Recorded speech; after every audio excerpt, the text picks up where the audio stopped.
प्रधानमंत्री को जान बचाए हैं तो प्रधानमंत्री से भी आग्रह करूंगा कि हमको भी अब केंद्रीय फोर्स का खास अगर इन पे वार होता है या किसी प्रकार की जो भी है मुसीबत आती है तो सबसे पहले आप आगे नजर आइएगा।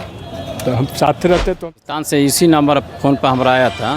अच्छा, फोन भी बच गया है। अच्छा, एक बात बताइए, क्या बोला था वो?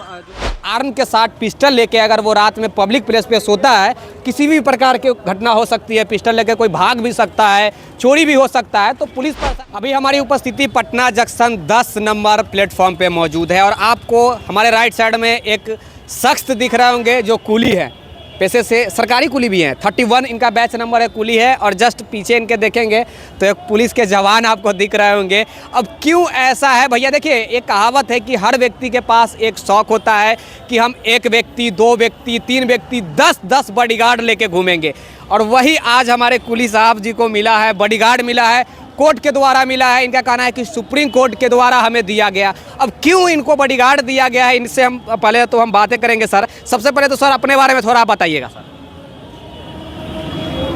हमारा नाम धर्मनाथ यादव हुआ। थोड़ा जोर के बोलिए क्योंकि आप बॉडीगार्ड लेके घूमने वाले व्यक्ति हैं। हमारा नाम धर्मनाथ यादव। धर्मनाथ यादव जी। मैं पटना जंक्शन पर कुली का काम करता हूँ। ये 27 अक्टूबर 2013 में पटना गांधी मैदान में हुंकार रैली का प्रोग्राम था। उसमें प्रधानमंत्री नरेंद्र मोदी जी आने वाले थे। उस समय गुजरात के मुख्यमंत्री थे। यही 10 नंबर शौचालय में बम ब्लास्ट हुआ। 9:30 बजे की समय थे। जब बम ब्लास्ट हुआ तो हम अपना कुली विश्राम गृह में बैठे हुए थे। आवाज़ हुआ तो अपना दरवाजे से लाठी निकाल के शौचालय के दरवाज़ा पर गया। वहाँ गए तो वो दरवाज़ा खोला और बंद किया तो हमको शंका हो गया कि इसमें है। तब जाके हम एक सिपाही को भी बुलाया था। अशोक कुमार मुखर्जी नाम का सिपाही था, वो भी साथ में आया। जाके दोनों आदमी दरवाज़ा खोल कर हम निकाल के उसको मतलब फिर जो बम ब्लास्ट से घायल हुआ था उसको पूछा गया कि तुम्हारे साथ है कि नहीं है, लेकिन ये सब बात बताया नहीं हमसे। 15-20 मिनट के बाद हमारे पास मतलब आरपीएफ के राजेश लाल इंस्पेक्टर साहब पहुँचे तो हमको इतने बोल दे कि एम्बुलेंस लाने के लिए घायल था, तो उसको हम चल गए लाने के लिए। फिर उनके हाथ में हम दे दिया, वो प्रशासन अपना ले गई। उसके बाद हमारा अपना जो भी कार्य था वो अपना, और उसमें सीजर लिस्ट का मैं मेन गवाह भी हूँ और पकड़ा भी हूँ। अच्छा, ये बॉडीगार्ड लेने का मकसद क्या था, कैसे कैसे मिला, इसका थोड़ा प्रोसेस बताइए ना। सारे लोगों का शौक होता है कि भैया हमारे साथ 4 गो AK-47 लेके घूमे, आपके साथ भी पिस्टल लेके घूमने वाले पुलिस के जवान मिल गए हैं। ये 13 की घटना है तो हमारा 16 में मतलब यही 10 नंबर प्लेटफार्म पर हमारा घटना हुआ। हमको मार कर मतलब फेंक दिया गया था। हमारा मुंह, नाक, कान खून दिया हुआ है। 3 दिन के बाद हमारा होश आया PMCH में। तो उसके बाद हम प्रशासन मतलब DM DG के पास अपना रिक्वेस्ट किया, आग्रह किया कि हमको सुरक्षा दिया जाए, हम पर खतरा है, से देख लीजिए।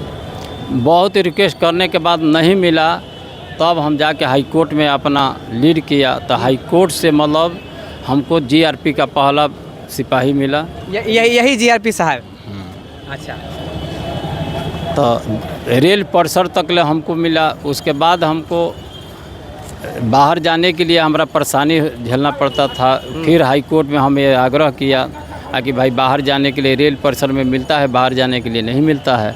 तो फिर हाई कोर्ट हमको फरवरी में हाई कोर्ट आदेश दिया, तो जाके अप्रैल में हमको सुरक्षा समिति बोर्ड में पास हुआ, तो जिला से फिर एक सिपाही मिला। तो अभी तो एक ही सिपाही यहाँ नजर आ रहे हैं। हाँ, वहाँ खाना खा कर आएंगे। अच्छा, मतलब फेरा फेरी रखते हैं। अच्छा, कोई हंसता उस्ता भी होगा कि सर ये आप कुली का काम कर रहे हैं, इतने लोगों का आप बोझ उठाते हैं। कहा जाता है कि कुली लोगों का बोझ उठाता है और फिर आपके साथ ये लोग घूमते हैं, तो कुछ लोग पूछते भी होंगे ना कि क्यों ऐसा सिचुएशन आ गया। नहीं, पैसेंजर को ऐसे तो हम बोझा बहुत कम ऐसे IPS जो से लाते हैं तुमको उठाते हैं, ऐसे सब लोग जानता है हमके बारे में। लेकिन पैसेंजर बहुत ऐसा ही कोई 100 में एगो पूछता है कि आपके पीछे मतलब बॉडीगार्ड है, राइफलमैन क्यों रहते हैं। अच्छा, एक बात बताइएगा, ये कितना कमा लेते हैं सर? ये सब पूछना नहीं चाहिए, लेकिन आप थोड़ा सा चर्चित हो चुके हैं, तमाम न्यूज़ चैनल पे आप चल रहे हैं, मतलब पेट गुजारा सही प्रकार से हो रहा है ना? देखिए पहले जो समय था रेल में वो नहीं है। अब तो टैक्सी आधा सब लोग खींच के ले चल जाते हैं। हाँ। लेकिन इस मतलब अब लोग कंफ्यूज हो गए हैं। हाँ, लेकिन आज तभी हम लोग का भगवान के आप लोग को दया से 400-500 रुपया अपना हो जाता है बाल बच्चा को पेट चलाने के लिए। उसी से अपना पालन पोषण गवर्नमेंट की तरफ से कुछ अभी तक मिला? गवर्नमेंट के पास से हम कुछ नहीं मिला है। मतलब आप इतना बड़ा काम किए हैं, ये बड़ी दुर्भाग्य की बात है कि इतना बड़ा ये काम किए हैं, इनको जान से मारने की धमकी मिल रहा है। ऐसा एक जानकारी मिली कि पाकिस्तान से भी धमकी हमरा आया था। हाँ। 50 लाख का ऑफर भी मिला था। कौन ऑफर दिया था?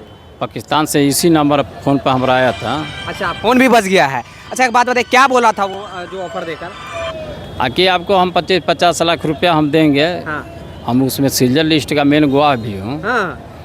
तो हमें इतना बात बोले कि भाई आप हम जंक्शन पर रहते हैं, पैसा देना है तो जंक्शन पर आओ, हम यहाँ पर हैं।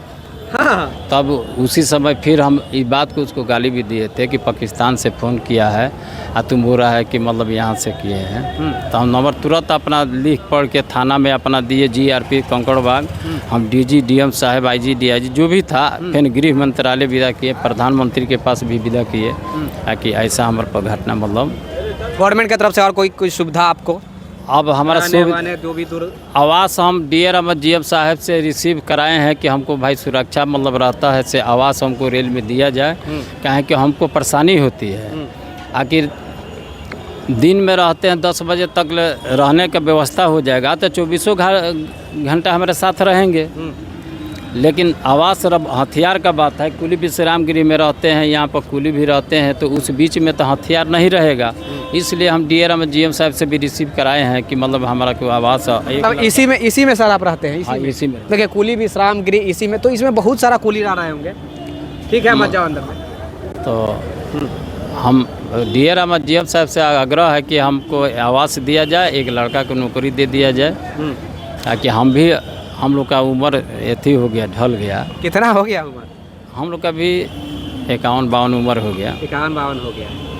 अच्छा, थोड़ा सा हम गार्ड साहब से बात करने का प्रयास करेंगे। आप इनके साथ रहते हैं, लोग कुछ पूछते भी होंगे आपसे भी? कुछ नहीं कोई पूछता है, हम अपना ड्यूटी कर रहे हैं। आप तो चलिए ड्यूटी कर रहे हैं। पूछ रहे हैं कि किनके साथ है, तो धर्मनाथ यादव के साथ हम हैं अंगरक्षक के रूप में। अच्छा, खुदा न खास अगर इन पे वार होता है या किसी प्रकार की जो भी है मुसीबत आती है, तो सबसे पहले आप आगे नजर आइएगा। तो हम साथ रहते तो हम तो सुरक्षा में फ्रंट पर तो हम ही नहीं रहते हैं जी। हाँ। फ्रंट पर तो हम भी रहेंगे, 24 घंटा इनके साथ पर फोन पर रहते हैं। कोई ऐसा प्रिय घटना होता है तो उसमें तो हम है ही शामिल तो रहबे करेंगे। इनके साथ जो घटना हो तो हम तो साथ में रहेंगे। हाँ हाँ। अब जो होगा जो देखा जाएगा साथ में है तो। अच्छा, एक बात बताइएगा, अभी आपने बताया था कि जी अभी हम गवाही नहीं हुई है, गवाही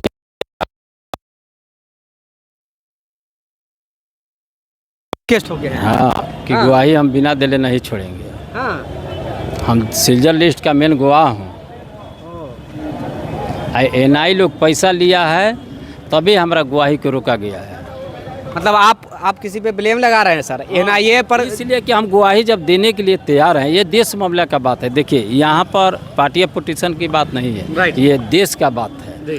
किसी पार्टी का नेता हो मतलब उससे हमारा कोई लेना दे, ये देश का बात है। जैसे सेना मानते नहीं, चाहे प्रशासन है कि कोई पार्टी का नेता चाहे जो भी मंत्री है तो उसको सबको सामान देना है। तो हम लोग जनता भी है, कुली भी है, तो सभी पार्टी को सामान देता है कि सबको इज्जत प्रतिष्ठा देना है। तो हमारा यहाँ पर जब हम प्रधानमंत्री को जान बचाए हैं तो प्रधानमंत्री से भी आग्रह करूँगा कि हमको भी अब केंद्रीय फोर्स का मतलब दिया जाए। मतलब केंद्रीय फोर्स आप खोज रहे हैं? हाँ। चलिए भैया, देखिए ये आप भी कुछ कहना चाह रहे थे, आपको शायद यहाँ पे रहने में परेशानी हो रही है। इनको रहने का जगह नहीं है, हम लोग फोर्स कहाँ रह पाएंगे इनके साथ। और भी आर्म के साथ रहना काफ़ी मुश्किल होता है। रात का समय स्टेशन का बात है, चल जाते हैं तो अकेले नहीं पड़ते हैं। तो ये देखिए जगह न प्लेटफॉर्म जो है आम जनता के लिए है, उसमें है तो पब्लिक प्लेस में हम लोग कैसे रह सकते इनके साथ। मैंने इनके व्यवस्था रहता रहने सहने का तो हम लोग रह सकते थे, नाइट में भी रहते, सुबह शाम दोनों टाइम बैठ के यहाँ पे रहते। लेकिन इनके साथ व्यवस्था नहीं है, बेचारे अपना दिन भर प्लेटफॉर्म पर रहते हैं। जितना दिन हम लोग रहते हैं बाद हम लोग अपना अपना बैरक चले जाते हैं सोने के लिए। देखिए ये बड़ी दुख की बात है कि इतना लड़ाई लड़ने के बाद, थोड़ा इधर कीजिएगा सर, इतना लड़ाई लड़ने के बाद इनको एक 2 बॉडीगार्ड दिया जाता है, उसमें भी रहने के लिए सही प्रकार से कम जगह मिलना चाहिए, ताकि अब प्रशासन जो है, जो बॉडीगार्ड है, वो अगर आर्म के साथ पिस्टल लेके अगर वो रात में पब्लिक प्लेस पे सोता है, किसी भी प्रकार की घटना हो सकती है, पिस्टल लेके कोई भाग भी सकता है, चोरी भी हो सकता है। तो पुलिस प्रशासन पे भी इस पे ध्यान देना चाहिए कि अगर ये पिस्टल लेके रह रहे हैं पब्लिकली प्लेस पे, तो इन पे विशेष ध्यान कम से कम इनको नहीं दिया गया। तो इनके सही प्रकार से खबर देखने के लिए आप अवश्य द टाइम्स ऑफ भारत के साथ जुड़े हुए रहिएगा। और अभी हमारी मौजूदगी पटना 10 नंबर प्लेटफॉर्म पे मौजूद है। धन्यवाद।